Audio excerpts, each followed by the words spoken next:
Hello student, मैं मनोज जोगी लेके आया हूँ आपके लिए आरबीएससी 12th फिजिक्स। तो आप सभी का आदर्श एजुकेशन ग्रुप में स्वागत है। अभी तक जिन भी बच्चों ने आदर्श एजुकेशन ग्रुप ऐप्स डाउनलोड नहीं किया है तो आप प्ले स्टोर पर जाकर आदर्श एजुकेशन ग्रुप को ऐप्स को आप डाउनलोड कर सकते हैं। यहाँ आपको physics, chemistry, bio, maths, Hindi, English के सारे लेक्चर पढ़ाए जाएंगे। तो अपन ना जो लेक्चर चल रहा है फिजिक्स का लेसन नंबर 1 विद्युत आवेश, यहाँ विद्युत आवेश के बारे में मैं आपको अगली कक्षा में पिछली कक्षा में बता चुका हूँ कि आवेश कितने प्रकार का होता है, आवेश कितने किसे हैं। आगे अपन बात करते हैं। तो नेक्स्ट क्वेश्चन बनता है, वो क्वेश्चन आप लोग ध्यान से नोट कर लीजिए। पहला क्वेश्चन मैं आपको बता चुका था कि विद्युत आवेश किसे कहते हैं।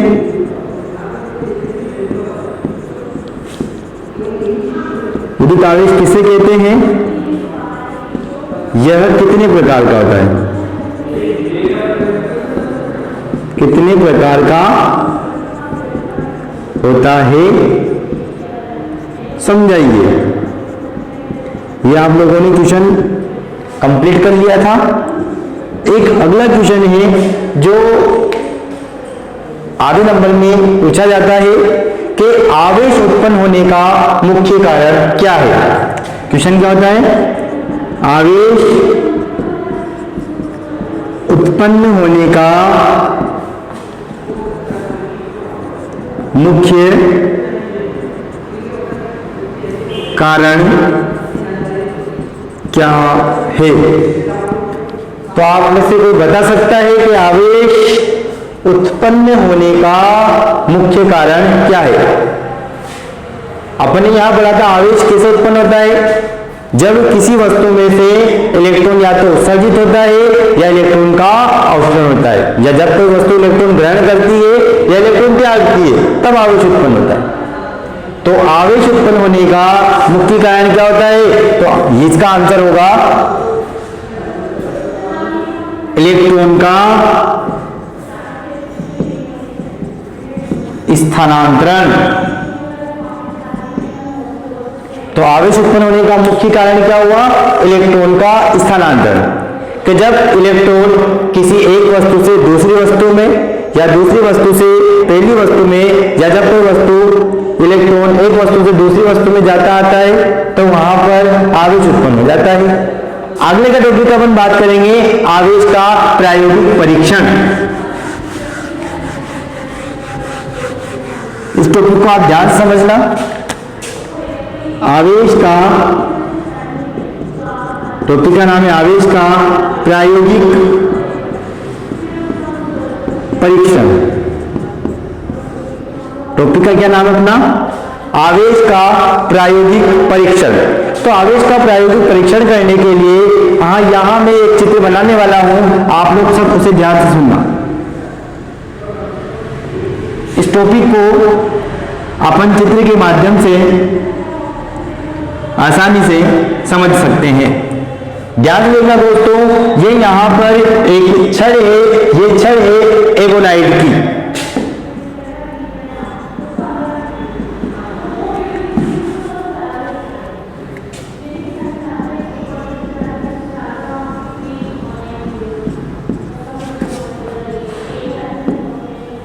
और ये है जो एक कपड़ा है रुमाल साइड का, ये है फर का कपड़ा।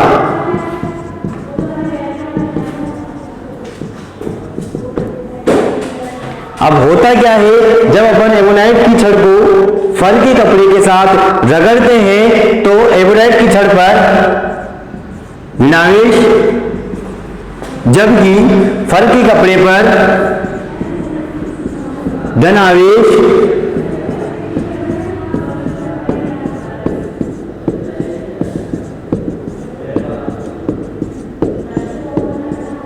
उत्पन्न हो जाता है।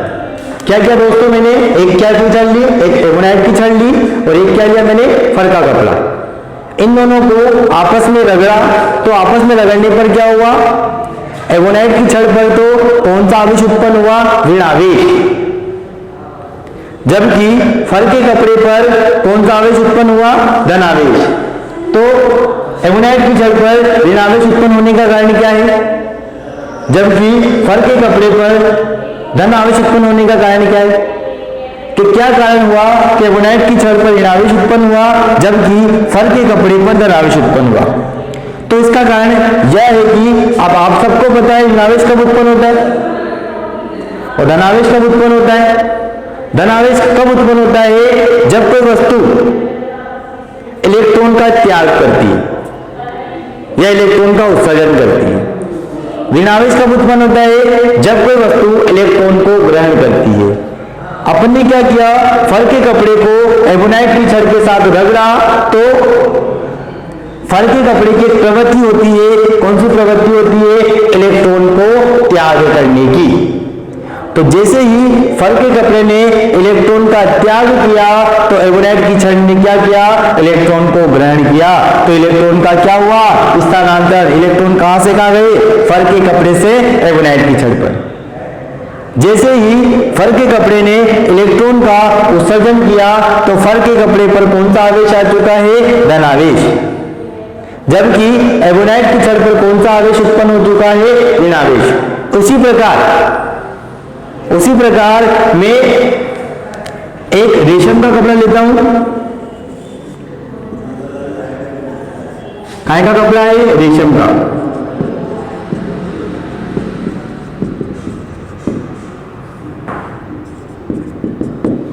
और एक अपन छड़ लेते हैं कांच की छड़,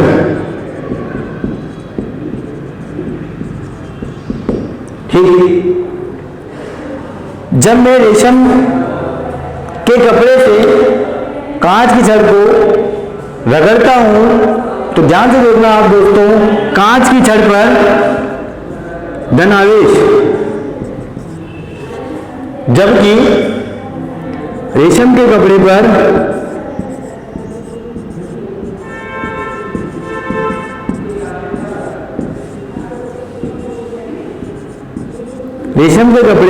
ऋण आवेश उत्पन्न हो जाता है। तो कैसे हुआ, जब अपन ने कांच की छड़ को रेशम के कपड़े के साथ रगड़ा तो कांच की छड़ से इलेक्ट्रॉन का उत्सर्जन हुआ या ग्रहण किया। तो कांच की छड़ में धन आवेश कब आता है, जब कोई इलेक्ट्रॉन का उत्सर्जन करती है तब धन आवेश आता है, और जब कोई इलेक्ट्रॉन को ग्रहण करता है तो वहां कौन सा आता है, ऋण आवेश आता है। तो कांच की छड़ से इलेक्ट्रॉन का उत्सर्जन हुआ और ये इलेक्ट्रॉन कहां गए, रेशम के कपड़े पर। तो रेशम के कपड़े पर गए तो वहां पर कौन सा आवेश उत्पन्न हो चुका है, ऋण आवेश उत्पन्न हो चुका है। तो आप लोग ध्यान से सुनना, ध्यान से देखना, और आप चाहे तो इसे नोट भी कर सकते हो। ये चित्र नंबर फर्स्ट है और ये चित्र नंबर सेकंड है।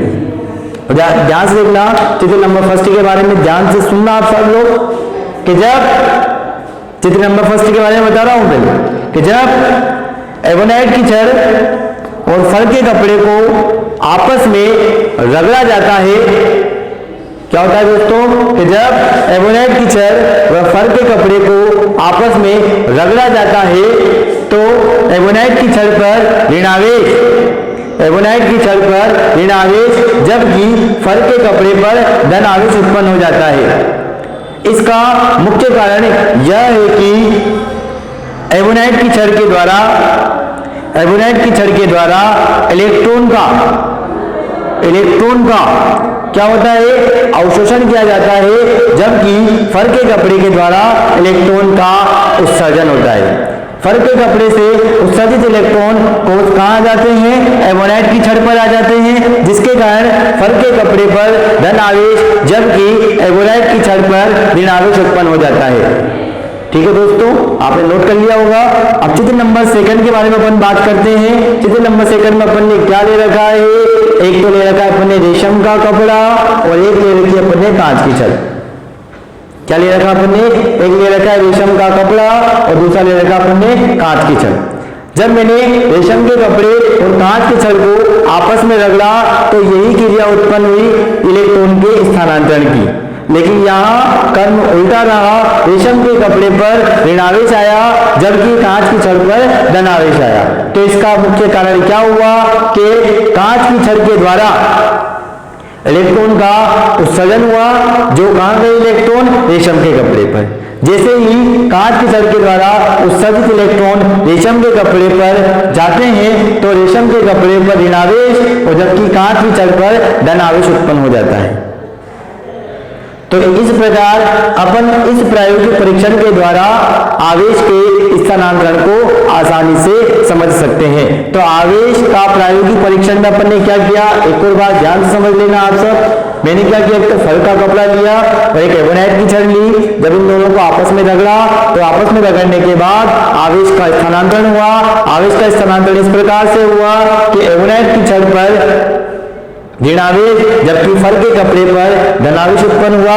और चित्र नंबर 2 में मैंने क्या किया, एक कांच की छड़ ली और एक लिया रेशम का कपड़ा। जैसे ही मैंने इन दोनों को आपस में रगड़ा तो कांच की छड़ पर धनावेश उत्पन्न हुआ जबकि रेशम के कपड़े पर ऋण आवेश उत्पन्न हुआ।